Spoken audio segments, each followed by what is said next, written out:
Oi, gente, bom dia. Hoje eu e a Bianca vamos apresentar sobre o controle endócrino do ciclo sexual das aves. Então, a atividade reprodutiva das aves nada mais é do que uma interação entre o sistema nervoso, endócrino e reprodutivo, que atuam sobre a fisiologia reprodutiva dessa ave, assim como fatores ambientais, que são a temperatura, o clima, a disponibilidade de alimento e as interações sociais.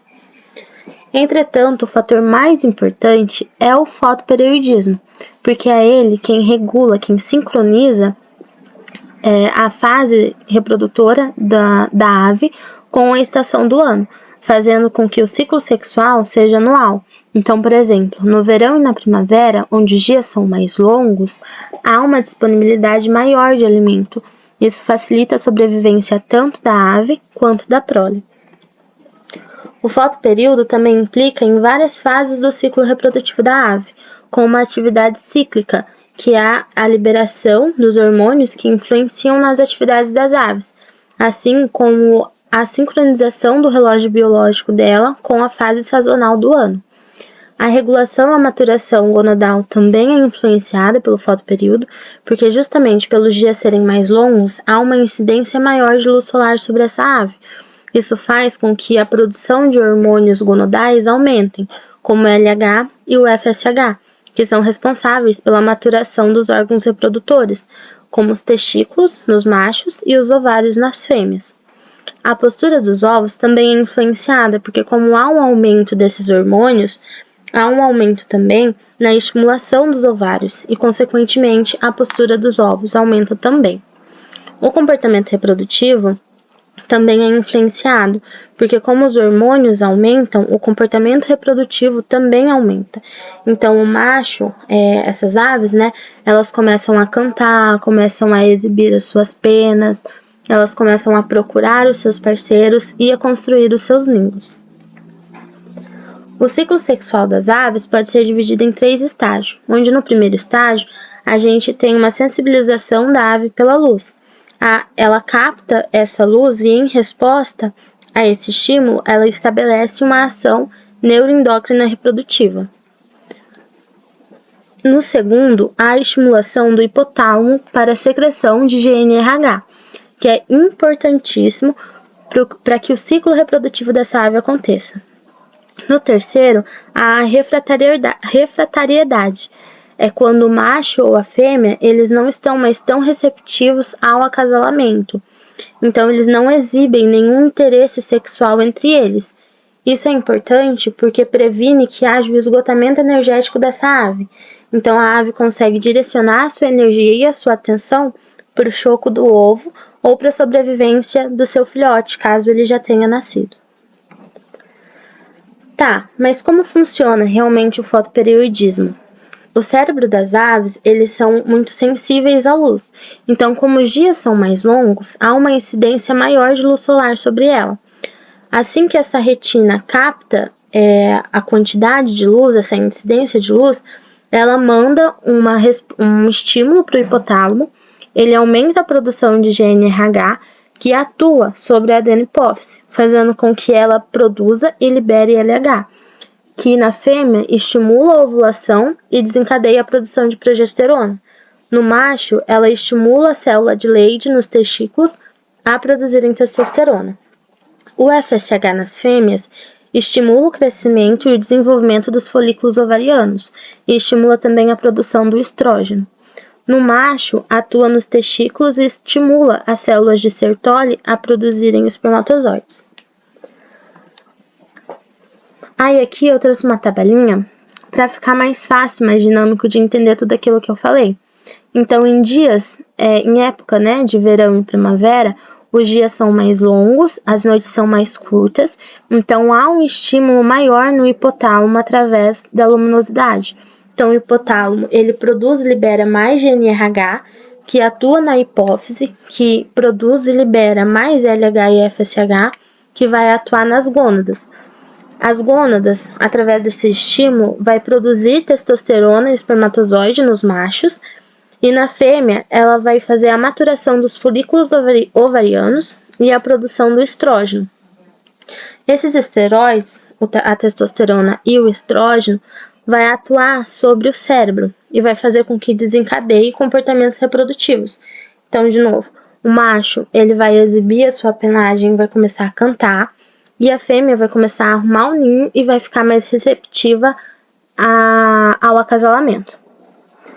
No outro, como os dias são mais curtos e as noites são mais longas, o cérebro, o hipotálamo, ele não recebe tanto estímulo da luz solar, então acontece uma fotorrefratariedade. Se o hipotálamo não recebe tanta incidência da luz solar, ele não é estimulado a produzir e liberar GNRH em uma quantidade que vai atingir e estimular a adenipófise.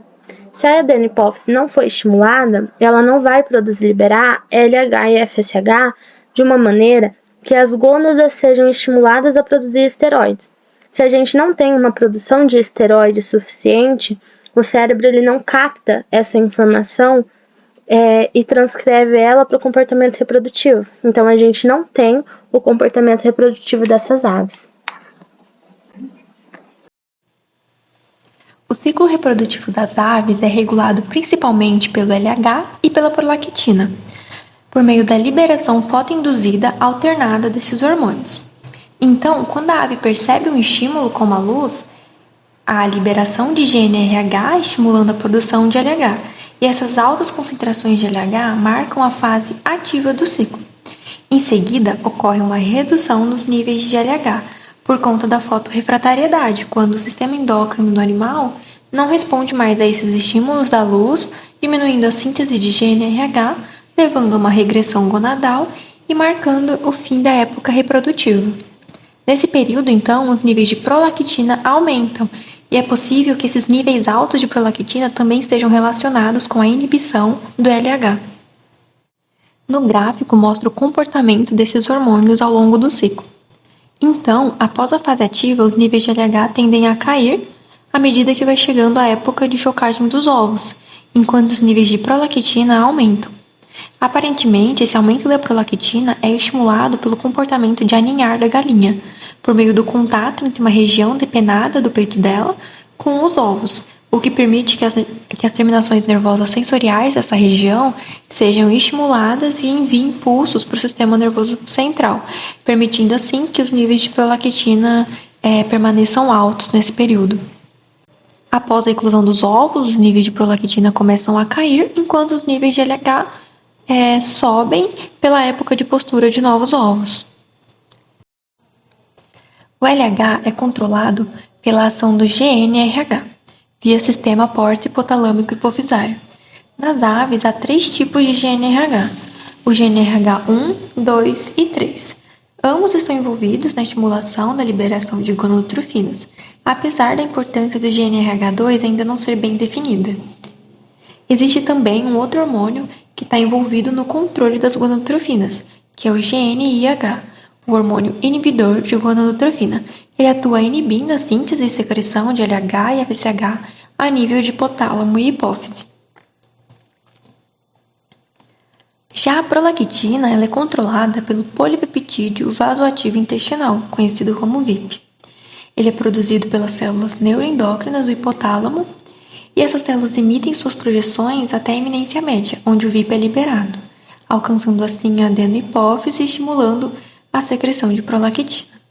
A prolactina ela vai regular a atividade reprodutiva das aves domésticas e silvestres, vai inibir a ação das gonadotrofinas e também tem um papel estimulador no desenvolvimento final dos folículos ovarianos e postura de ovos. A ação das gonadotrofinas. No macho, o LH ele vai estimular as células de Leydig a produzir testosterona e o FSH vai estimular as células de Sertoli, estimulando o crescimento e desenvolvimento testicular. Nas fêmeas, o FSH vai promover a maturação gonadal, o desenvolvimento e seleção folicular, vai também controlar a taxa de atresia folicular e a secreção de esteroides sexuais, principalmente da progesterona.